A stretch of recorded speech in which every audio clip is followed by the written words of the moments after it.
Miss ইসমাতের মতিগতি তো ভালো দেখছি না। দেখলাম বসের সাথে খুব খাতির। বসের একটা ছেলেও আছে, ভার্সিটি পড়ুয়া হবে হয়তো।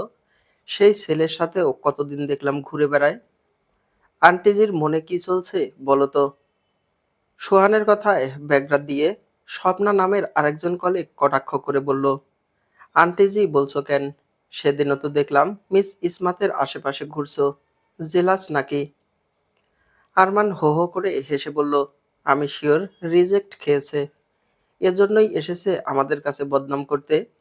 ৩০ ছুঁই ছুঁই মহিলার সাথে ভার্সিটির ছেলে, নিশ্চয়ই কোথাও ভুল হচ্ছে। সোহানের মুখ ভার হয়ে এলো এক মুহূর্তেই।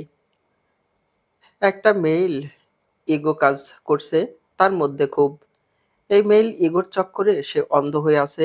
সে বড় আশা নিয়ে ইসমাতকে প্রপোজ করেছিল, কিন্তু এই মেয়ে কোনো প্রকার দয়া মায়া না দেখিয়ে মুখের উপর রিজেক্ট করে দিয়েছে। এটা তার ইগো হার্ট করেছে। কতবার কতভাবে ইসমাতের ক্ষতির চিন্তাও করেছে সে, কিন্তু সে সাহস তার নেই। তাই তো শেষমেশ গুজবের পথই বেছে নিল। মুখে হাসি ফুটিয়ে খুবই নিখুঁত অভিনয়ের সাথে বলল, আন্টিজির বড়লোক পুচকে ছেলে লাগবে যে আরমান ভাই। তাই কি আর আমার মতো মার্কেটিং পোস্টের ৩৫ বয়সীতে হবে? সোহান খুবই নেতিবাচক এক ইঙ্গিত দিল, যা স্বপ্নার শুনে ঘিন লাগার কথা। একটা মেয়ে হয়ে নিশ্চয়ই আর একটা মেয়ের নামে এসব শুনতে বাজে লাগবে তার, কিন্তু স্বপ্নার মাঝে সেরকম কিছুই দেখা গেল না। বোঝাই যাচ্ছে ইসমাতের প্রতি তার নিজস্ব ঈর্ষাও কম নয়। সে সোহানকে উল্টো উস্কে দিয়ে অবাক হয়ে বলল, কি বলছো? আমি তো শুনেছি বসের ছেলে এখনো ভার্সিটি পড়ুয়া, তার সাথে? সি সি সি, আমার তো ভাবলেই কেমন গা গুলাচ্ছে। আরমানও অবিশ্বাস্য চোখেই তাকিয়ে রইল সোহার দিকে। তাহলে ভেবে দেখো, যখন আমি দেখেছিলাম তখন কেমন লেগেছে। মিস ইসমাত আসলে যতটা স্ট্রেইট ফরওয়ার্ড আর সাইলেন্ট থাকার চেষ্টা করে ততটা ভালো মানুষও নয়। মা বলতেন যারা চুপচাপ থাকে বেশি, এদের মধ্যে ঘাপলাও থাকে বেশি। আজ সত্যি হলো। তাদের মাঝের আবির নামের আর একজন কলিগ বলল, তাই তো বলি বসের সাথে এনার এত মিল মোহব্বত কেন? ভালো পোস্টেও আছে ইসমাত, এমনকি বড় মিটিংগুলোতেও ইনভেস্টরদের সামনে মিস ইসমাতকে রাখা হয়, তার বক্তব্যকে গুরুত্ব দেওয়া হয়। মানে আমরা এত বছর চাকরি করছি আর এই বছর দুয়েকে আসা মেয়ে বেশি গুরুত্বপূর্ণ হয়ে গেল। আমাদের পরিশ্রমের কোনো দাম নেই। নিশ্চয়ই স্বজনপ্রীতি করেছে। স্বপ্না বলল, স্বজনপ্রীতি তো নিশ্চয়ই। এমনও হতে পারে যে ওই ছেলের সাথে, ছি ছি, তওবা, আল্লাহ মাফ করুক। এই মহিলাকে ভালো ভেবেছিলাম, শেষমেশ কিনা গোল্ড ডিগার বের হলো। তাও নাকি ছোট ভাইয়ের বয়সী। ছি, আমার তো রুচিতেও বাজছে। আর এক কলিগ তন্নি এসে বলল, কাকে সিসি করছো? ছেলে তো দেখতে দারুণ হট হ্যান্ডসাম। আমি তো আফসোস করতাম এই ছেলে আমার থেকে ছোট কেন। মিনিমাম আমার থেকে ২-৩ বছর ছোট তো হবেই। আমরাই হব ২৭। কিন্তু এদিকে যে ইসমাত আপায় গুটি এত চালাকির সাথে গিলে নিবে কে জানতো। তার তো একদম লাইফ সেটেল। শুনেছি ওই ছেলের বসের একমাত্র উত্তরাধিকারী। অফিস আওয়ার প্রায় শেষ, কাজের বিশেষ চাপ নেই। তাই তো কিছু মাথা একজোট হয়েছে রমরমা পরচর্যায়। তাদের সবার চক্ষুশূল ইসমাত সানজে, যাকে এই দল ঠিক সহ্য করতে পারে না। এই অবধি কত ধরনের গুজব যে এসেছে, তবে কোনোটাই আজকের মতো করে খুব একটা জমেনি। ইসমাত তাদের থেকে দূরের এক কাচের কেবিনে বন্দী হয়ে কিবোর্ডে আঙুল চালাতে ব্যস্ত। ২৯ বছর বয়সী যুবতীর চোখে রিমলেন্স ক্যাট আই চশমা, মনোযোগ তার মনিটরে স্থির। চশমার ফাঁক ফোকরে দেখা যাচ্ছে চোখের নিচের কালচে দাগ। মুখ জুড়ে কাঠিন্যের পাশাপাশি একরাশ ক্লান্তি তার মনোযোগের ব্যাঘাত ঘটালো। তারই এক কলিগ সারা, এখনো কাজ করছো? অফিস আওয়ার তো শেষ। ইসমাত নজর উঠালো। হ্যাঁ, শেষ একটা কাজ ছিল, ওটাই এন্ডিং টানার ছিল। তুমি যাচ্ছ না? সারা সেই ব্যাপারে কিছু বলল না, হঠাৎ থেমে গিয়ে মিনমিন করে বলল, ওরা আবারও তোমাকে নিয়ে বাজে বকছে। আজ তো মার্কেটিং ডিপার্টমেন্টের সোহান লিমিট ক্রস করে ফেলেছে। তোমার নাকি বসের ছেলের সাথে অ্যাফেয়ার আছে। অ্যাফেয়ার আছে, দ্য মিন্স ঘনিষ্ঠতা। তুমি কেন কিছু বলো না ইসমাত? এরা তো অলরেডি মাথায় চড়ে বসেছে। সারার সাথে ইসমাতের ভালো সখ্যতা। অন্যান্যদের সাথেও ইসমাত আন্তরিক থাকার চেষ্টা করলেও তার জমেছে সারার সাথেই। ওরা কাছাকাছি বয়সী, শুধু কয়েক মাস এদিক ওদিক। সারা সাধারণ কর্মজীবী, বাকিদের সাথে ডেস্কেই বসে। ইসমাত সব শুনে নীরব রইল, যা সে প্রতিবারই থাকে। ইসমাতের নজর তার মনিটর থেকে সরল না। নীরব ঘরটাতে কিবোর্ডের শব্দই শুধু শোনা যাচ্ছে। সারা অপেক্ষায় দাঁড়ানো, ইসমাত কিছু তো বলুক। তার অপেক্ষা দীর্ঘ হলো না। ইসমাত যথেষ্ট স্পষ্ট ভাষায় বলল, ওদের মুখ আছে, বলতে দাও সারা। এখানে আসি নিজের কাজ করতে, মাস শেষে এর জন্য স্যালারি পাই। ওদের যদি আরেকজনের পিছনে বিনা বেতনে সময় খরচ করার ইচ্ছা থাকে, আমি কি করে আটকাই বলো? লেট দেম টক। সারা আবারও হতাশ হলো। ইসমাত সেই হতাশ দেখল না, সে নিজের প্রফেশনালিজম মেইনটেইন করলো। সারা দীর্ঘশ্বাস ফেলে বলল, থাকো তবে আমি যাই। আমার বাচ্চা বাসায় আমার জন্য অপেক্ষা করছে। কল করেছিল। হুম হুম বাই। ইসমাতের ব্যস্ত গলা। সারা যেই কেবিন থেকে বেরোলো অমনি ইসমাত নজর তুলল। তার মিথ্যে ব্যস্ততা ফেলে সে আরামদায়ক চেয়ারে পিঠ মেশালো। সেভাবেই ছোট ছোট চোখে কেবিন থেকে দেখলো অদূরে কিছু মাথা তখনও পরচর্যায় ব্যস্ত। কিছুক্ষণ আগের আত্মবিশ্বাস কাঠিন্য মুখটায় নমনীয়তা আসলো, সাথে ভেসে উঠল অসম্ভব ক্লান্তি। যেন কোনো এক অসম্ভব ভারী কোনো বস্তু সে প্রতিনিয়ত ঘাড়ে করে বয়ে বেড়াচ্ছে। এই বোঝার দায় কারোরই না, তাও বোঝা বইতে হয় তার। ইসমাত পরপর দুইবার দীর্ঘশ্বাস ফেলল। পানির বোতলটা নিয়ে ডকডক করে কতখানি পানি গিলিয়ে তৃষ্ণা মেটালো। এই কেবিনটাতে সবকিছু আছে, এসি, প্রয়োজনীয় জিনিসপত্র, নীরবতা, সবই। খাবারের কিছু লাগলেও স্টাফকে বললেই তা দ্রুতই হাতের নাগালে চলে আসে। তবু যেন কোনো একটা কিছুর কমতি অনুভব হয় তার। সেই কমতিটা হলো স্বস্তি। ভাগ্যক্রমে সে এই আয়াজি এলিট এর হেড অফিসের ভালো পোস্টে আছে, অথচ এত ভালো জবেও তার সুখ সুখ অনুভূতি কাজ করে না। ইসমাত আলস্য সময় বেশিক্ষণ কাটাতে পারেনি। এর মাঝেই তার মোবাইলে একটা টেক্সট এলো। ইসমাতকে অবাক হতে দেখা গেল না, যেন জানে কে টেক্সট করেছে।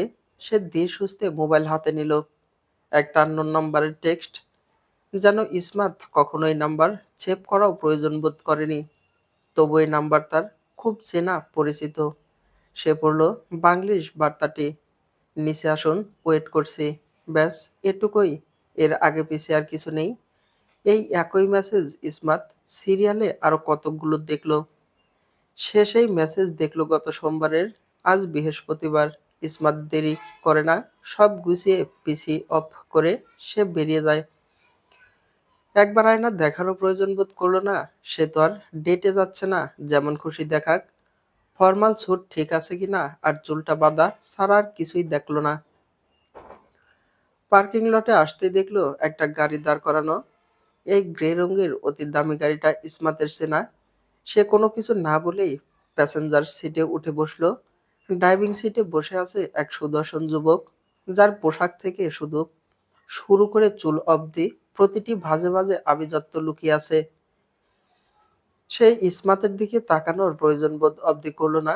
ইসমাতকে হাত ধরিয়ে সিল বেল্ট বাঁধিয়ে দিতেও সে ইচ্ছুক নয়। দুজন দুদিকে তাকানো। ছেলেটা গাড়ি স্টার্ট দিতেই ইসমাত বলল, আসার প্রয়োজন ছিল না। হুম, ছিল না, কিন্তু ড্যাড আপনাকে খুকি মনে করেন তো? পাশে যদি তার বৌমাকে কেউ তুলে নিয়ে যায়। ছেলেটার গলায় অসম্ভব বিরক্তি, যেন ইসমাত তার গলার কাটা। ইসমাত এবার পুরোপুরি তাকালো ছেলেটার দিকে। 24 বছর বয়সী এই ছেলে। নাম তার শাহিদ মুস্তাহাব। নাম আর চেহারার মতো আচরণও সুন্দর হওয়ার দরকার ছিল, কিন্তু ইনি জানেই না ভদ্র ব্যবহার কি করে করতে হয়। আছে শুধু ইগো, মেজাজ আর শিরায় শিরায় বেয়াদবি। প্রতিবারের মতো আবারও বিরক্ত হলো ইসমাত। গা জ্বালানো কথা বললে গায়ে তো লাগবেই। এই ছেলে তো ইগো হার্ট করে বসে। খুকি তো আর নই, তাই তোমারও এত দয়া করে নিতে আসার দরকার ছিল না। শাহেদের নজর রাস্তায় স্থির। একমনে ড্রাইভিংয়ে ব্যস্ত সে থেমে উত্তর দিল, দয়া আপনাকে নয়, আমার নিজেকে করতে হয়। হেল অ্যাজ অলওয়েজ। ইসমাতের কপালের রগ কেমন শিরশির করে উঠল। সে বহু কষ্টে নিজেকে সামলে নিল। ১ বছর ধরে এটাই করে যাচ্ছে। শাহিদের সমস্ত তেরা কথাকে এড়িয়ে চলা, নয়তো তার জীবনও যে চলবে না। ইসমাত চোখ বাইরের দিকে স্থির করলো। সিট বেল্ট লাগিয়ে নিতে নিতে বলল, আজকে রান্না করতে পারবো না, গ্রোসারি সব শেষ হয়ে গেছে। শাহিদকে এই বিষয়ে বেখেয়াল দেখালো। তার এসব সংসার ধর্মের প্রতি একদমই আগ্রহ নেই। এই ছেলেটার যে হাজবেন্ড হিসেবে দায়িত্ব কর্তব্য আছে সেসব নিয়েও প্রচুর উদাসীন সে। খুবই বেপরোয়া গলায় উত্তর দিল, ডিনার অর্ডার করলেই হয়। ইসমাত অকাজের কথা না বাড়িয়ে দ্রুত খাবার অর্ডারের এপাশে ঢুকে পড়ল। সে শাহিদের পছন্দ একটু আকটু জানে। শাহিদের মা সাহেলা হকের থেকে শুনেছে, সেই অনুযায়ী খাবার অর্ডার দিয়ে দিল। কি এক বাজে অভিজ্ঞতা! বিয়ে হয়েছে বছরখানেক, অথচ আজ অবধি দুজন বসে কখনো প্রাণ খুলে দুটো পছন্দ অপছন্দের কথা বলেনি। ইসমাত তাও শাহিদের মায়ের থেকে শুনেছে। শাহিদের তো তার সম্পর্কে জ্ঞান পুরোই শূন্য। এসব নিয়ে আজকাল আর আফসোস করে না ইসমাত। সেই বিষয়কেও কখনো দায়িত্বের চাইতে বড় করে কিছু দেখেনি। তাদের বিলাসবহুল অ্যাপার্টমেন্টের পার্কিংয়ে এসে গাড়ি থামলো। সেই গাড়ির চাবি শাহিদ ইসমাতকে হস্তান্তর করে তার পাশেই পার্কিং করা বাইকের দিকে এগিয়ে গেল। যাওয়ার আগে গাড়ির পিছন সিট থেকে হেলমেট নিতেও ভোলেনি। কিছুক্ষণ আগেও শাহিদ তাকে ডিনার অর্ডার করতে বলেছিল। আর এখন শাহিদ সেসব পরোয়া না করে বাইক নিয়ে একটানে বেরিয়ে গেল। অথচ বাইকের জন্য বাড়ি থেকে তার অসংখ্য নিষেধাজ্ঞা জারি হয়েছে। কিন্তু কে শোনে কার কথা? এবারও কেন যেন ইসমাতের দুঃখ হলো না। মনে পড়ে গেল সারার কথাগুলো। সারার হতাশা ভরা প্রশ্নের প্রতি উত্তরে ইসমাত মিনমিন করে আওড়ালো মির্জা গালিবের শায়েরি, যদি দুঃখের বেলায় আকাশের সাথে কথা বলতে হয়, তবে সুখের বেলায় মানুষ কেন? সম্ভবত শাহিদকে এই একই কালো জ্যাকেটে ভার্সিটিতে দেখেছিল বন্ধুরা। এখনো শাহিদের চোখ মুখ দেখে বোঝা যাচ্ছে বেচারা যেন বাড়ি যাওয়ার অবধি ফুসরত পায়নি। তবে ক্লান্তির থেকে তার মুখে রাগের ভার বেশি। সাব্বির বলল, কিরে, বাড়িতে যাসনি নাকি বউ ঢুকতে দেয়নি? সাব্বিরের কটাক্ষে সবাই হাসতে শুরু করলো। রোশান বলল, তাও কথা, সিনিয়র বউ বলে কথা, তার কথাই এক কথা। কিরে শাহিদ, তাই তো? শাহিদ বিশ্রী এক গালি দিয়ে চেঁচালো, শাট আপ! শাহিদের গলায় অসম্ভব তেজ, রাগে রীতিমতো ঘামছে সে। এই কাণ্ডে এবার বন্ধুরা থেমে গেল। শাহিদের হাতের কাছেই মোটা হকি স্টিক। এই ছেলের সাথে এত বছরেও তারা লাগতে পারেনি। এ তো তার অহমিকা, ইগো আর রাগ। মুখের কথার ছিঁড়া তো আরো জঘন্য। আজ আকিবের বাসা খালি, তাই বন্ধুরা এসেছিল পার্টি করতে। কিন্তু এই ছেলের রাগের পরিস্থিতি বিগড়ে যাচ্ছে। তাই ভাবলো সব নষ্ট করে দেওয়ার চেয়ে চুপ থাকা ভালো। আকিব কত কষ্ট করে ভালো দামের ওয়াইন কালেক্ট করেছে। খরচটাও গেছে প্রচুর। তাই টাই না করলে একদমই হচ্ছে না। ওদের চুপসে যেতে দেখে শাহিদ সাপের মতো হিস করে বলল, হোয়াট, সাইলেন্ট হলি কেন? কি যেন বলছিলি না? সিনিয়র ওয়েব বাড়িতে ঢুকতে দেয় না। Speak up. সাব্বির শাহিদের বেস্ট ফ্রেন্ড। সে টের পেল শাহিদকে আরেকটু রাগালেই তাকে আর নিয়ন্ত্রণ করা যাবে না। আজকের ডোজটা বেশি হয়ে গেছে। সাব্বির তাকে শান্ত করার চেষ্টা করে বলল, কুল শাহিদ, আমরা ফ্রেন্ডস রাইট? টিজ আমরা করব না তো কে করবে? Okay fine, we are stop now, okay guys, resume our party. Shahid ধীরে ধীরে শান্ত হলো। খোঁচা খোঁচা দাড়িতে এখনো স্পষ্ট শক্ত চোয়াল বোঝা যাচ্ছে। শাহিদ রোজই বলে সেভ করবে, কিন্তু ৩ দিন ধরে তার সেটাও হচ্ছে না। তার ফর্মাল প্রবলেম কিনা কে জানে। তবে অন্যদের তুলনায় দ্রুতই দাড়ি গজায়। এখনো চাপ দাড়ি তার ফর্সা লাল হয়ে যাওয়া মুখ জুড়ে। শাহিদের রাগ শান্ত হয়েছে এটা ভুল। তার এখনো ভীষণ রাগ জমে আছে ভিতরে। এই রাগের শুরুটা ১ বছর আগে থেকে। রাগটা তার পরিবারের উপর, বাবার উপর। আগে যাও শাহিদ একটু শান্ত থাকতো, কিন্তু বন্ধুরা কিভাবে যেন জেনে যায় বিয়ের কাহিনী। এরপর থেকে এদের সাথে থাকলে তার বেশিরভাগ সময়ই খুব রাগ হয়। ওরা তাকে বিভিন্নভাবে টিজ করে, তার আগুনে ঘি ঢেলে দেয়। নিছকই সে বিষয় বিয়েটা করেছে বাধ্য হয়ে, নয়তো পুরো একটা বছর সে কোনো খুশিতে বিবাহিত জীবন কাটাবে। তার বুকে এত দম আছে তাকে জব্দ করার, কিন্তু সে হয়েছে। তার বাবা-মা এসবের পিছনে মূল কালপ্রিট। শাহিদ মুস্তাহাব হলো আইওজি এলিটের মালিক, মাহফুজ শাহর একমাত্র ছেলে। মাহফুজ শাহর ব্যবসা বেশ বিস্তর, বছর দশেক যাবৎ আন্তর্জাতিক পর্যায়েতেও অবস্থান করেছে। আইওজি এলিট একটি ব্র্যান্ড, যেই ব্র্যান্ডের দৌড় আজ আন্তর্জাতিক মাঠেও পৌঁছেছে একটু একটু করে। এত সম্পদশালী ভদ্রলোকের ছেলে হয়েছে অসম্ভব বকে যাওয়া। জন্মের পর থেকে কোনো কিছুর এক ফোঁটা কমতিও সে অনুভব করেনি। হাতের নাগালেই সব পেয়ে যেত। বিধায় ছেলেটা আজ চলে গিয়েছে তাদের নিজেদের নাগালের বাইরে, সম্পূর্ণ ভিন্ন জগতে। জেনেটিক্সের জন্য কিনা কে জানে, তবে শাহিদের চেহারা থেকে শুরু করে সবকিছুর ভিন্নতা বাঙালিদের থেকে। তার লম্বা হাইট, চেহারা, গায়ের শক্তি সব এসেছে বাবা মাহফুজ শাহর থেকে। মাহফুজ শাহর বাবা ছিলেন বিদেশি, অর্থাৎ কানাডিয়ান। স্বাধীনতার পর এভাবেই ঘুরতে এসেছিলেন এখানে, কিন্তু এখানেই পছন্দ করে বসেন বাঙালি মেয়ে, অর্থাৎ শাহিদের দাদি। মাহফুজ শাহর নানারা ছিলেন আবার তৎকালীন দেশের ভালো মানের ব্যবসায়ী। যেহেতু দাদি একমাত্র মেয়ে ছিলেন, সেহেতু সমস্ত সম্পদ চলে গেল শাহিন শাহর কাছে। মুসলিম হয়ে দাদার নাম দেওয়া হয়েছিল শাহিন শাহ। সেই থেকেই শাহর এই বংশ এখনো চলছে। দাদাই মূলত সবচেয়ে বেশি ব্যবসা বিস্তার করেছিলেন। তার ব্যবসার প্রতি জ্ঞান ছিল প্রখর। তার রক্তের ফোঁটায় ফোঁটায় লুকোনো ছিল ব্যবসার চেতনা। সে নিজেও এই আন্তর্জাতিক কোম্পানির মূল কারণ। তিনি যেমন ফ্যামিলির ম্যান ছিলেন, তেমনি চতুর ব্যবসায়ী ছিলেন।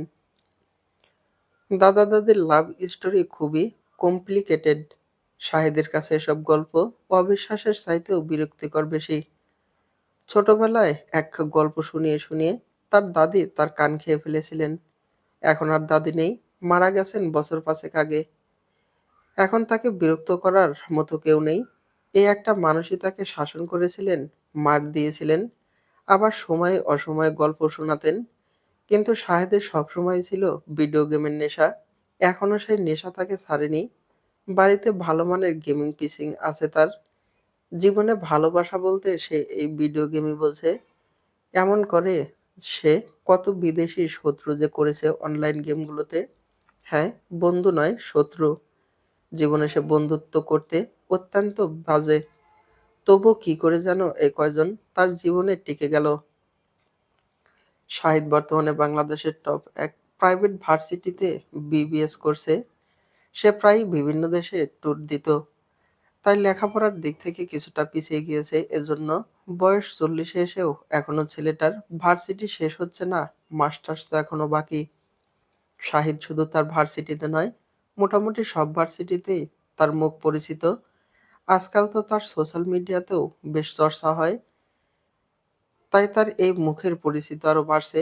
এত বড় ব্যবসায়ীর ছেলে, তার উপর স্বভাব রয়েছে উগ্র। বাঙালি তো নেগেটিভ বিষয়ে চর্চা করতেই বেশি পছন্দ করে। শাহিদ ভুল করে একসময় একটা ইনস্টাগ্রাম খুলেছিল। সেটাতেও মেয়ে মানুষের ছড়াছড়ি। বন্ধুরা তো প্রায়ই বলে, কন্টেন্ট বানানো ধরলে শাহিদের আর পিছে ফিরে তাকাতে হবে না। এখন ব্লগিং কন্টেন্টের যুগ, যেখানে শাহিদ মাসে একবার কোনো ছবি আপলোড করে। সে আর কার কথার ধার ধারে। শাহিদ তখন ওদের এসব আজগুবি পরামর্শে ক্ষেপে যায়। বলে বসে, বলছি একটা। শাহেদের রাগ নেমেছে ভেবে ফোঁস করে স্বস্তির নিঃশ্বাস ফেলল সবাই। কিন্তু সেই স্বস্তি বেশিক্ষণ টিকল না, যতক্ষণে না তাদের বাড়িতে আরো দুটো মেয়ে ওয়েস্টার্ন পরে হানা দেয়। একজন আকিবের গার্লফ্রেন্ড আর আরেকজন জান্নাত, ওদের বান্ধবী। জান্নাত শাহিদকে দেখে মুচকি হাসল। অনেক সুন্দরী জান্নাত নামের মেয়েটা, মন্ত্রীর মেয়ে। আলাদা অ্যাটিটিউড নিয়ে চলাফেরা করে। চেহারা দেখলেই অন্যরকম অনুভূতি হওয়ার মতো। কিন্তু শাহিদের তা হলো না। শাহিদকে দেখে জান্নাত যতটা খুশি হয়েছে, তার চেয়ে দ্বিগুণ ক্ষেপে যায় শাহিদ। কোনো দিকে না তাকিয়ে এই রেয়ার ওয়াইনটা ওর পায়ের কাছে এক আছাড় মেরে ভেঙে ফেলে। বন্ধুরাতে ঘাবড়ে যায়। আকিবের গার্লফ্রেন্ড তো তখন কানে হাত চেপে চেঁচিয়ে উঠল। আকিব দ্রুত মেয়েটাকে জড়িয়ে ধরে বলল, রাখছিস কেন? জান্নাতকে তো এমনি ডাকলাম, ও আমাদের বন্ধু। Friends my food, enjoy your nonsense mess. Shahid তখনই আকিবের বাড়ি থেকে চলে আসলো। সে কারো বাড়িতে যাওয়া পছন্দ করে না, তবু সবাই এত জোরাজুরি করলো বিধায় গিয়েছিল। ভেবেছে রাগটা একটু ঠান্ডা হবে, হলো বিপরীত। প্রয়োজনের চাইতে আরো বেশি স্পিডে বাইক চালাচ্ছে সে মধ্যরাতের হাইওয়েতে। ভাগ্যবশত এই রাস্তায় গাড়ির চাপ নেই তেমন। পুলিশকেও দেখা যাচ্ছে না। শাহিদ যেই পরিমাণে রেগে আছে, এতে আজকে আবারও তার বাইক জব্দ করার সম্ভাবনা ছিল। এরপর আবারও আরেক ঝামেলা। কুড়িল বিশ্ব রোডের একপাশে সে বাইক থামালো। এই রাতে ঠান্ডা হাওয়া বইছে, কিন্তু শাহিদের রাগ তাতে কমছে না। পরপর একটা সিগারেট ঠোঁটের ভাঁজে চেপে আগুন জ্বালালো। এই আগুন তার সিগারেটের থেকে ভিতরে জ্বলছে বেশি। তার ইচ্ছে করছে ইসমাতের খুব বড় একটা ক্ষতি করে বসতে, যা কেউ কল্পনাও করতে পারবে না। তার এখন সবাইকে বিরক্ত লাগে। আগে বাবা মা আর ইসমাতকে লাগতো, এখন লাগে বন্ধুদের। সেই একই স্থানে দাঁড়িয়ে সে পরপর কয়েকটা সিগারেট শেষ করলো। প্যাকেটে আর একটা সিগারেটও নেই, এটাই শেষ পিস। এদিকটা নিরিবিলি হওয়ায় শাহিদ এক অদ্ভুত মানুষের দেখা পেল। সে শাহিদকে দেখে গাড়ি থেকে নেমে এসেছে।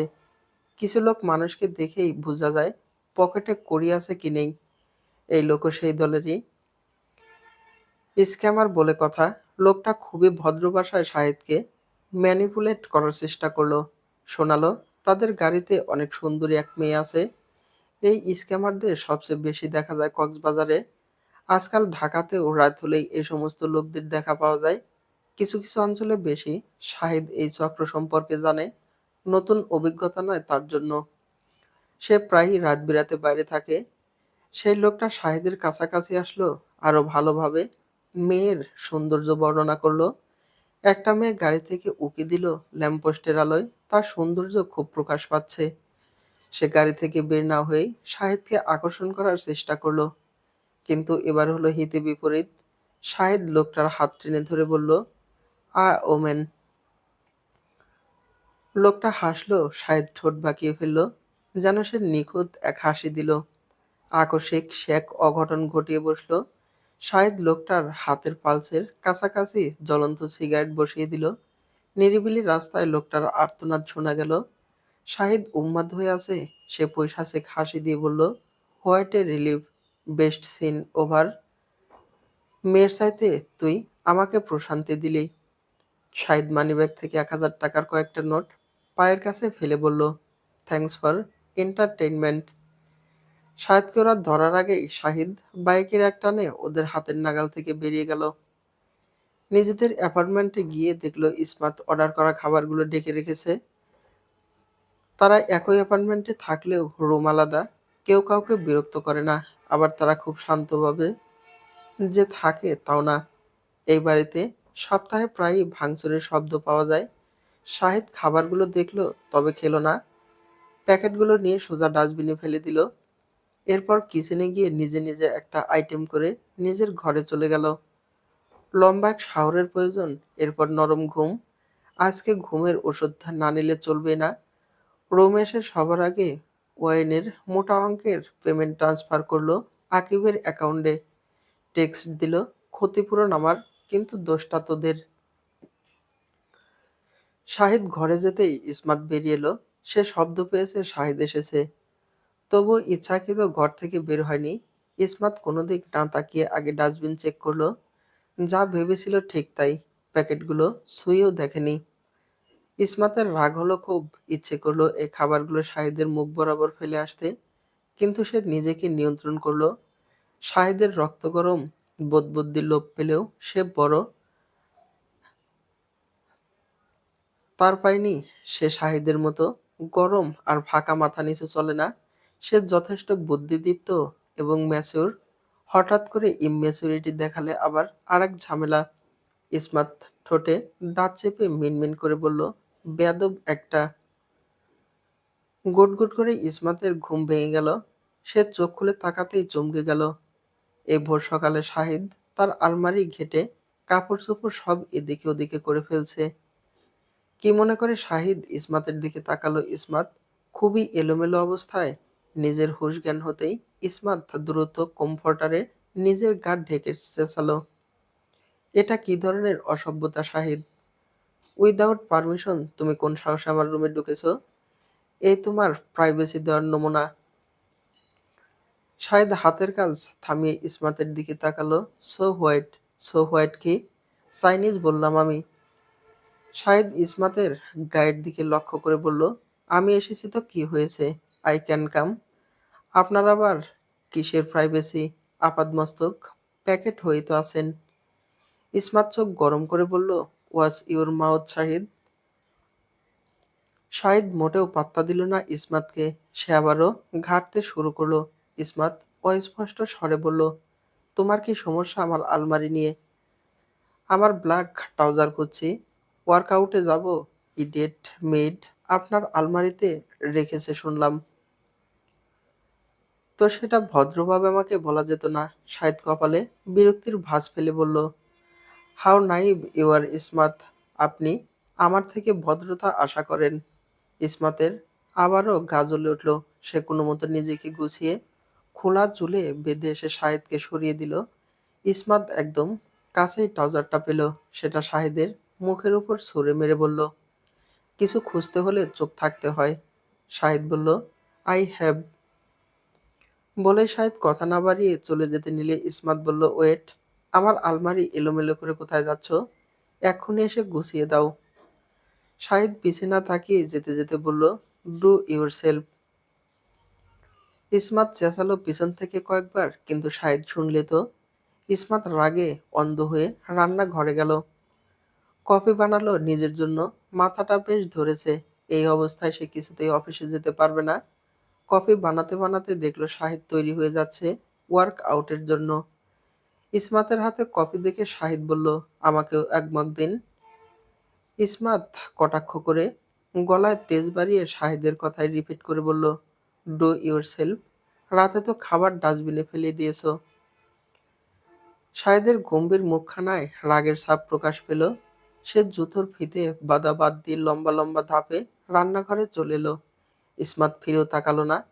কিন্তু তখনই শাহিদ তার চুমুক না দেওয়া মগটা কেড়ে নিয়ে বলল, ডিড মাই সেলফ। কি হচ্ছে? ওটা আমার কফি। হু কেয়ার?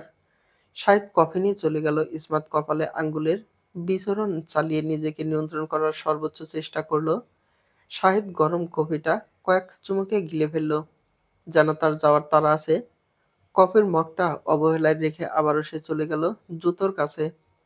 ইসমাত যখন দেখলো তার রাগটা নিয়ন্ত্রণে এসেছে, তখন দাঁতে দাঁত চেপে বলল, Shahid, you are not a kid. আমার ঘর এলোমেলো করেছো তুমি, এখন ভাগছো? আমার অফিস আছে, আমি কত দিক সামলাবো। ফ্রাইড রাইসেতেও ড্যাড আপনাকে কামলা খাটাতে নিয়ে যায়। সো অবিডেন্ট বৌমা। শাহিদ আর একটা কথাও না বাড়িয়ে বেরিয়ে গেল। হাতে তার গাড়ির চাবি। শাহিদ জিমে গেলে গাড়ি নিয়ে যায় সবসময়। পিছনে বিমুর ইসমাত। সে দ্রুত গিয়ে নিজের মোবাইল চেক করলো। হ্যাঁ, আজ সত্যিই শুক্রবার। কাজের চাপে নাকি মানসিক চাপে কে জানে, ভুলেই গিয়েছিল আজ কি বার। তবে এ থেকেও এটাও বোঝা যায় ইসমাত শাহিদকে মোটেও বিশ্বাস করে না। এমনও না যে শাহিদ তার বিশ্বাস ভাঙার মতো কিছু করেছে, তবুও সে বিশ্বাস করে না। নিজের ঘরে মাথা চেপে থ মেরে বসে রইল ইসমাত। ঘড়িতে বাজছে 7:30। এই মিষ্টি সকালে তার মেজাজ ফুরফুরে হওয়ার কথা থাকলেও তা কোনো ক্রমেই হচ্ছে না। এখন আবার নিচ থেকে উঠে গিয়ে কফি বানাতে ইচ্ছে হচ্ছে না, অথচ কফিটা তার খুব প্রয়োজন। আলমারির দিকে পিঠমুখী হয়ে বসেছে সে। নয়তো কাপড়ের স্তূপ চোখে পড়লে যতটুকু নিয়ন্ত্রণ রয়েছে তাও উড়ে যাবে। দুই হাতে মুখ চেপে আপন মনে আওড়ালো, ওয়াল্লাহ সেভ মি। আধঘন্টা এমনভাবে বসে থেকে কাটলো তার। এর মাঝে শব্দের সাথে মোবাইল বেজে উঠল। ফোনের দিকে তাকাতেই দেখলো ইফরা কল দিয়েছে। ইসমাত দীর্ঘশ্বাস আড়ালো আড়াল করে কল রিসিভ করলো। যেহেতু ভিডিও কল ছিল, কল রিসিভ করতেই ইফরার ঘুম ঘুম মুখটা ভেসে উঠল। ইফরা এই মুহূর্তে গাড়িতে বসে আছে। ইসমাত ভ্রু নাচিয়ে বলল, কোথায় যাচ্ছিস? ইফরা পিটপিট করে মোবাইলের স্ক্রিনে তাকালো, হতাশ গলায় বলল, আর কোথায়? শুটিংয়ে যাচ্ছি। বিরক্ত করেন।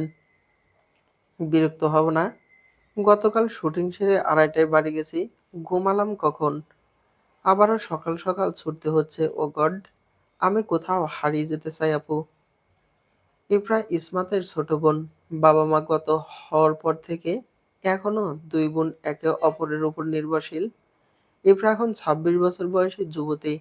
তাও এখনো বড় আপু ছাড়া থাকতে পারে না। ইসমাত জিজ্ঞেস করলো, দাদি কোথায়? জানি না। একই বাড়িতে থেকেও জানিস না? জেনেই বা কি হবে? দৌড়ে বিয়ে দেওয়া ছাড়া দাদি আর কি পারে? তুমি ম্যাচুরিটির এক্সিকিউট দিয়ে বিয়ে করতে পারো, আমি নই।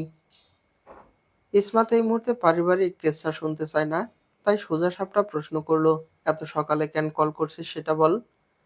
ঘুম চলে আসছে। ঘুমালে সারাদিন মাথা ব্যথায় ভুগতে হবে, তাই পথটুকু তোমার সাথে কথা বলে টাইম পাস করছি। চুইংগাম চেবা? No thanks. ইফরা ইসমাতকে ছাড়ল না। সে বিভিন্ন ব্যাপারে ফটর ফটর করেই গেল। কিছুদিন আগে কোনো পার্টিতে গিয়েছিল ইন্ডাস্ট্রির। সেখানে নাকি কে বা কারা তাকে কুপ্রস্তাব দিয়েছে। বিছানায় শুলেই নাকি ভালো পাবলিসিটি। ইফরা আবার কখনোই ইসমাতের মতো ঠান্ডা নয়। তার মুখের উপর জবাব দেওয়ার স্বভাব আছে। হাসি মুখেও জঘন্য অপমান করার রোগ আছে। সেটাই সেদিন খুব করে করেছে। এ নিয়ে কতবার বড় বোনের সাথে বকা খেয়েছে সে। সে পার্টি নিয়েও একজনের গোষ্ঠী উদ্ধার করতে ভুলল না সে। ইসমাত এতে বেশ হতাশ হলো। এই মেয়েকে নাকি দেশের মানুষ ছোট পর্দার সুন্দরী আর নরম ব্যবহারের অভিনেত্রী ভেবে দিন পার করেছে। হাসির প্রেমে পড়ার কত রেকর্ড আছে তার। অভিনয় জগতের মূল আকর্ষণ তার এই হাসিটাই। অথচ ইপ্রা তাই বা ব্যবহার আর চতুরতা বাকি সবার থেকে ভাবনারও বাহিরে। তার বোনের আসল রূপ সে ছাড়া আর কে জানে। ইসমাত বলল, বুঝেছি, আর খেপার দরকার নেই। আমাকে তোর সেটের অ্যাড্রেস পাঠিয়ে দে, আমি শুটিং দেখতে যাব না হয়। ইসমাতের এই কথাতে ইফরার ঘুম উড়ে গেল। বাঁকা হেসে সেটের অ্যাড্রেস টেক্সট করে বলল, বাব্বা। সংসারী আপুর তবে শ্বশুরবাড়ি থেকে ছুটি মিলল। ইফরার কটাক্ষ ইসমাতের ভালো লাগলো না। চোখ রাঙিয়ে বলল, আজ ফ্রাইডে। ইসমাত বুঝলো ইফরাও বারের হিসেব রাখেনি। ইফরাকে দেখলো তখনই বার চেক করতে। ও সরি সরি, আমার একদমই খেয়াল ছিল না। তা তোমার জুনিয়র টাবলটা কোথায়? টাবলটা আমার ঘরের 12টা বাজিয়ে দিয়ে শরীর পেটাতে গেছে। মানে? তোমার ঘরে কেন আসছে? ইসমাত পেছনের ক্যামেরা দিয়ে ঘরের বেহাল দশা দেখে ইফরা রেগে বলল, ঠাটিয়ে দুটো লাগিয়ে দিতে পারলে না? তুই আমাকে কম জ্বালাসনি ইফরা, তাই বলে আমি তোর গায়ে হাত তুলেছি। আমি অন্য হিসাব। ইফরার কিছু বলার সুযোগ পেল না। সে তার নির্দিষ্ট মন্তব্যে পৌঁছে গিয়েছে। তাই তখনের মতো দুই বোনের আলাপে ইতি ঘটল। ইসমাত জানিয়ে দিল সে নির্ধারিত স্থানে পৌঁছালে জানাবে। জামা কাপড় সব ঠিক করে ইসমাত গেল শাহিদের ঘরে। শাহিদের ঘরটা তার তুলনায় বেশ বড়। বড় ঘরটার দেওয়ালের রং অফ হোয়াইট আর গ্রে রঙের মিশেলে। একটা কিং সাইজের বিছানা একপাশে, আলমারি বেশ বড়সড় একটা, একটা মিরর, আর অন্যদিকে তাকালে একটা বড় টেবিল। সেখানে শাহিদের গেমিং পিসি সাজানো। ওই পাশটায় তাকালেই মনে হয় সে কোনো গেমিং এরিয়াতে প্রবেশ করেছে। শাহিদ সবকিছু অপরিষ্কার রাখলেও গেমিং পিসির আশপাশটা পরিষ্কার রাখে। তার সবচেয়ে পছন্দের জায়গা ঘরের এই কোণাটায়। শাহিদের ঘরে অন্য কারো আসা যাওয়ার অনুমতি নেই। এলেও শাহিদের অনুমতি প্রয়োজন। খুব কমই অনুমতি দেয় সে। তবে সেই অনুমতির দ্বার ইসমাত ধারে না। সে অগোছালো জিনিসগুলো দেখল। ছেলেটা এই ঘরেও আলমারির সামনে কাপড়ের স্তূপ করে রেখেছে। ইসমাতের রাগ হলো বেশ। তবে সে এসব ছুঁয়েও দেখল না। তার এত ঠেকা পড়েছে নাকি এই অভদ্রের। পুঙ্খানুপুঙ্খাও সবকিছু তার নিজ হাতে গুছিয়ে দেওয়া লাগবে। অবশ্য সে সব না করলেও অগোছালো বিছানাটা গুছিয়ে দিয়ে চলে আসলো। এই ঘরটা তারও হওয়ার কথা ছিল, কিন্তু তারা দুজনই সেপারেশন বেছে নিয়েছে। ওদের রান্নাঘরটা বেশ বড়। ইন্টেরিয়রের আধুনিক কাজ এটাকে আরো শৌখিনতার ছোঁয়া দিয়েছে। এই অ্যাপার্টমেন্টটা অনেক বড়। কত বর্গফুটের তা আপাতত ইসমাতের মনে নেই। এটা বিয়ের উপহার স্বরূপ শ্বশুর দিয়েছেন। বড় বড় ৩টি বেডরুম, বাথরুম অ্যাটাচ করা, আলাদা living room, kitchen dining area নিয়ে মোটামুটি বেশ বিস্তর। লিভিং রুমের সাথে একটা বড় বারান্দা আছে। এছাড়া আর কোনো রুমের সাথে লাগোয়া বারান্দা নেই। তবে ফ্লোর টু সিলিং কাচের জানালা সব ঘরেই আছে। রান্নাঘরে দাঁড়িয়ে ইসমাত দ্বিধায় পড়ে গেল। আজ গ্রোসারি নেই। গতকালে শাহেদের সাথে বললেও ছেলেটা তার কথাকে গুরুত্ব দেয়নি। এখন ব্রেকফাস্ট বানাবে কি বানাবে না সেই নিয়ে দোটানায় পড়ল। বানাবেই বা কি? ঘরে তো তেমন কিছু নেই। আছে শুধু ডিম আর পাউরুটি। কিছুক্ষণ ভাবনা চিন্তার পর ভাবল নিজের জন্য একাই বানাবে। শাহেদদেরটা নিজে বুঝে নিক। কিন্তু এর মাঝে কল বেজে উঠল। স্মার্টফোনের স্ক্রিনে তাকাতেই নড়ে চড়ে উঠল। শাশুড়ি কল দিয়েছে। এই সময়টায় শাহেলার কল আতঙ্কের মতোই লাগে তার। সে কিছুটা হলেও আন্দাজ করতে পারছে উনি কি বলবেন। যতই হোক এটা টানা হেঁচড়ার সংসার তার। ইসমাতকেই সব একপাক্ষিক সামলাতে হয়। তাদের প্রাণপ্রিয় ছেলেকেও ইসমাতের হাতেই। ইসমাত কল রিসিভ করে সালাম দিল। ওপাশ থেকে দুর্বল গলায় সালামের উত্তর এলো। ইসমাত চিন্তিত স্বরে বলল, তুমি ঠিক আছো আম্মু? ইসমাতকে আম্মু আর তুমি সংবর্ধনে আনতে বেশ বেগ পেতে হয়েছে সাহেলার। তবুও যেন মেয়ে এখনো ফর্মালিটি মেনে চলে। আপনের মতো মিশতে পারে না মেয়েটা।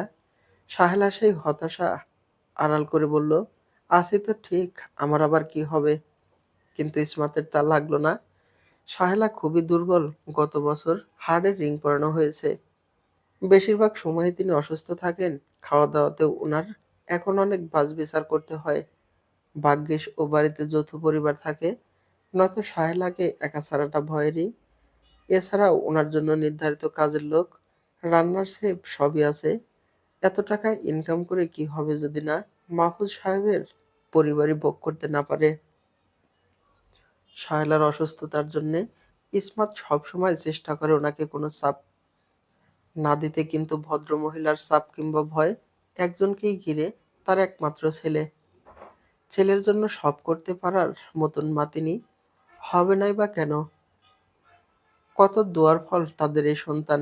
আম্মু, মিথ্যে বলবে না। আচ্ছা ঠিক আছে বলছি। একটু প্রেশারটা হাই। আমার ছেলে কোথায়? কল ধরছে না, ব্রেকফাস্ট করেছে। ইসমাত চুপসে গেল ব্রেকফাস্টের কথা শুনে। শায়লা যদি জানতে পারে তার ছেলের বউ ছেলেকে না খাইয়ে রাখা পরিকল্পনায় আছে, তবে আরেক কেলেঙ্কারি বাঁধবে। ইসমাত রয়েস হয়ে বলল, জিমে গেছে আম্মু, আর ব্রেকফাস্ট করেনি। সবে ডিম বের করলাম। কি বানাবে? টোস্ট? ঘরে আপাতত পাউরুটি আর ডিম আছে, বাজার করতে হবে। হয়ে গেল। ইসমাতের মনে হলো তার এই কথা বলাটাই ভুল হলো। সাহেলা হা হুতাশ লাগিয়ে দিলেন, বাজার নেই কেন? ছেলে আর ছেলের বৌমা কি খাবে? তার ছেলে কি খাবে? ছেলের তো খাওয়া দাওয়ার এমনিতেই ঠিক নেই। ঠিক মতো ঘরে বসে খেতে না পারলে কিভাবে কি চলবে? এভাবে জীবন চলবে ইত্যাদি। ইসমাত এসব শুনে রাগ করলো না, কখনোই করে না। বরং মাহারা মেয়ে হয়ে মায়ের মমতা দেখতে তার মন্দ লাগে না। খুব ছোটবেলায় মা বাবাকে হারিয়েছিল তো, সামনাসামনি এরকম অভিজ্ঞতা কখনো নেওয়া হয়নি।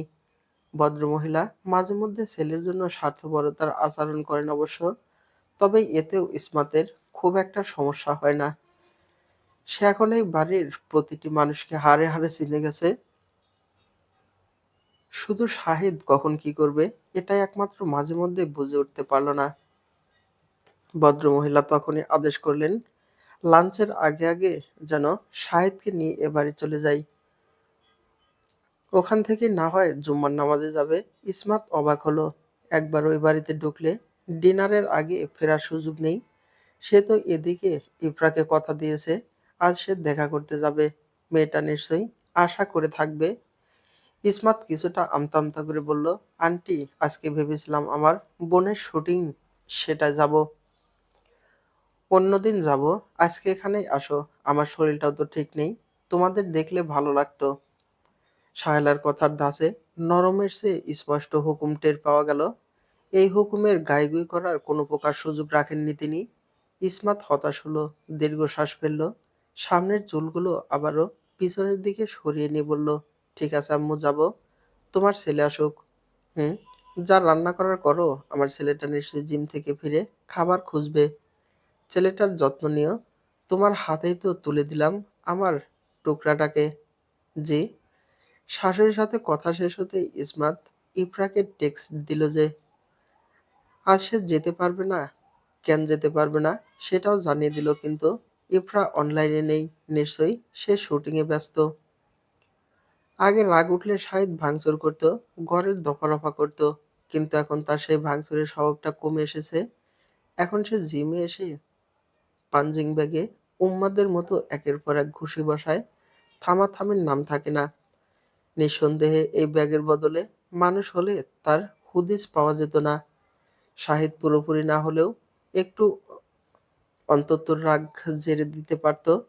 কিন্তু এখানে সে প্রায়ই কল্পনা করে, মানুষ হলে কি এমন মন্দ হতো। যখন শাহিদ উন্মাদনায় ব্যস্ত থাকে তখন তার আশপাশে কেউ ঘেঁষে না, কিন্তু আজ ঘেঁষল তার প্রাণপ্রিয় বন্ধু সাব্বির। সে এসে কাছাকাছি ট্রেডমিলে উঠে বলল, কিরে, রাগ কমেনি? শাহিদ তার কাণ্ডে বিরতি টেনে সাব্বিরের দিকে তাকালো। ঘামে জর্জরিত সে, চুলগুলো একদম ভিজে আছে ঘামে। ঘন ঘন নিঃশ্বাস ফেলছে। এক পাশে বসে ব্যাগ থেকে পানির বোতল নিয়ে ঢক ঢক করে খেয়ে নিল, যেন সাব্বিরের প্রশ্নের উত্তর দিতে তার কোনো তাড়া নেই। সাব্বিরের রক্তিম চোখও শাহিদের চোখ এড়ালো না। এর রাগ আমার ইহজন্মেও কমবে না। সাব্বির হাসল। বেশিক্ষণ ট্রেডমিলে না থেকে এবার বন্ধুর পাশে এসে বসল। শাহিদ দুই পায়ে কনুইয়ের ভার দিয়ে মেঝের দিকে একমনে তাকিয়ে আছে।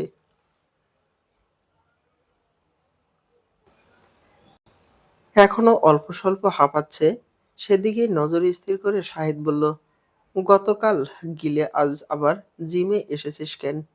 সাব্বির হো হো করে হেসে দিল। শাহিদ তবে ধরতে পেরেছে তার নেশা এখনো কাটেনি। অবশ্য সে ধরতে গেলে বাকিদের থেকে কমই খেয়েছে।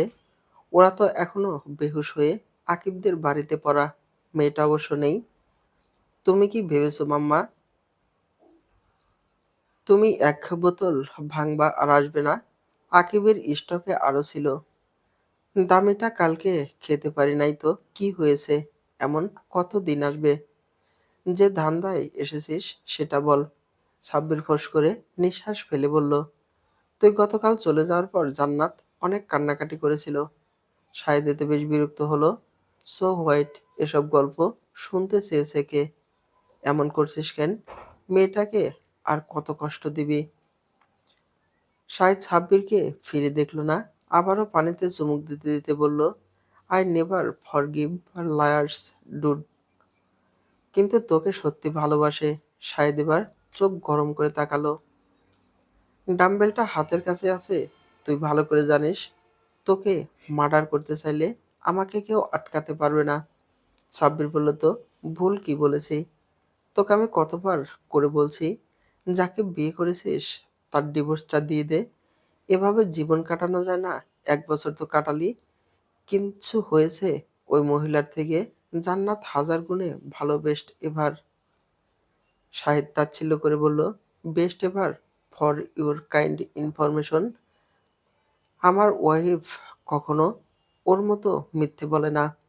কারো নামের ফায়দা তুলে সুযোগও খোঁজে না। I hate so of girls. আমি বিয়ে না করলেও জান্নাতকে কখনোই মাফ করতাম না। আর রইল। শাহেদ থামল। ঘাড় বাঁকিয়ে সাব্বিরের দিকে তাকিয়ে হেসে হেসে বলল, don't dare to say this divorce word. It's my আগো ওন বিজনেস। বাই। শাহেদ যখন বাড়ি ফিরল তখন ইসমাত ইতিমধ্যেই ব্রেকফাস্ট করতে বসে গেছে। ইসমাত দেখল শাহেদের মন মেজাজ যাওয়ার পর সময়ে যেমন ছিল এখন তেমনটা নেই। বিপদ সংকেত টের পেয়ে ইসমাত নড়ে চড়ে বসল। যে কোনো বিপদের জন্য প্রস্তুত রইল। শাহেদ শুরুতেই দেখল তেল চিট চিটে ডিম টোস্ট। এটা দেখে শাহেদের মেজাজ আরো বিগড়ে গেল। আপনি কি টোস্ট বানাতে আদৌ জানেন?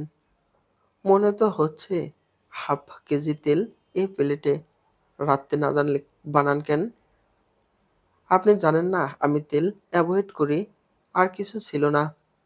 ইসমাত গরম চোখে তাকিয়ে বলল, না ছিল না। এটা খেয়ে উদ্ধার করো। নয়ে এসব ভেজাল শাহিদ খায় না, দেখলেই মনে হচ্ছে টেবিলটা উল্টে নেই। অন্যের রাগ বাড়িতে এসে দেখানো বন্ধ করো। খেলে খাও নয়তো বসে থাকো, তোমার মায়ের আদেশ। ছেলেটা না খাইয়ে যেন ও বাড়ি না নেই।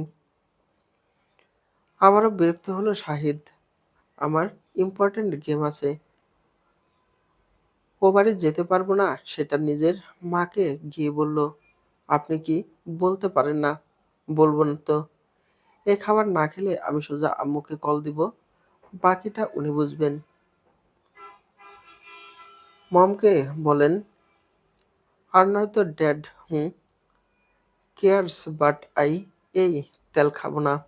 শাহেদ প্লেটটা হাতে নিয়ে ফেলতে গেলে ইসমাত তৎক্ষণাৎ আটকালো।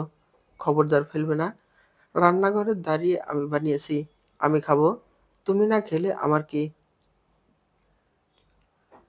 শাহেদ রাগে ফুঁসে সেই ইসমাতের দিকে খুবই শব্দ প্লেটটা ছুরি দিয়ে রান্নাঘরে চলে গেল। নিঃশ্বাস ফেলল ইসমাত। শাহেদ এখানে সেভাবে খাবার খুঁজলো, কিন্তু তেমন কিছুই নেই। শাহেদ রান্নাঘর থেকে চেঁচালো, ঘরে কি খাবার দাবার কিছু নেই? এনে দিলে তো থাকবে, তুমি মহা ব্যস্ত মানুষ। গ্রোসারির কথা বললে তো নাক ফোলাও, এমন যেন কোনো রাজপুত্র। এনে খাও। শাহিদ দাঁতে দাঁত পিষল। অবশেষে দুটো পাউরুটির স্লাইড দেখে সেগুলোতে মাখন লাগিয়ে মুখে পুরতে পুরতে নিজের ঘরে চলে গেল। ইচ্ছে তো করেছে তার পুরো ঘর জ্বালিয়ে দিতে, জীবনেও এটুকুতে পেট ভরবে না তার। তার মাঝে আবার ভিতর থেকে চেঁচালো সে, আলমারি এখনো কেন অগোছালো পড়ে আছে। ইসমাত সেসব শুনেও না, শুনল না। নিজের ঘর গুছিয়েছে বলে কি শাহিদেরটা গুছিয়ে দিবে নাকি? তার এত সময় নেই। এর মাঝে কলিং বেল বাজলো। দারোয়ান কিছু খাবার দিয়ে গেছে। ইসমাতি বলেছিল ব্রেকফাস্টের জন্য কিছু কিনে আনতে। সে আন্দাজ করেছিল শাহিদ এই খাবার খেতে দেখে মেজাজ খারাপ করতে পারে, তাই বুদ্ধি করে আগে দারোয়ানকে জানিয়ে দিয়েছিল। ইসমাত সেই পলি নিয়ে শাহিদকে ঘরে ঢুকে বিছানায় পলিটা রেখে বলল, রাজপুত্রের ব্রেকফাস্ট এসেছে, এটা খেয়ে উদ্ধার করবেন, সাথে গ্রোসারি এবার তুমি আনবে। একা ঘর আমিই সামলাবো তা হচ্ছে না। আর খবরদার যদি দেখেছি এই খাবার ডাস্টবিনে গেছে, নয়তো এর থেকেও বড় ডাস্টবিন করব তোমার ঘর। হুমকি দিচ্ছেন? হুমকি? প্লিজ, আমার এত সময় নেই। 11টায় বের হব আমরা, দ্যাটস ইট। চলবে? গল্প নিবিতে বাদীয় প্রিয় গল্পের প্রথম অংশ, লেখা Labiba Wahid. Thank you friends. সম্পূর্ণ গল্পটি পড়ার জন্য অসংখ্য ধন্যবাদ।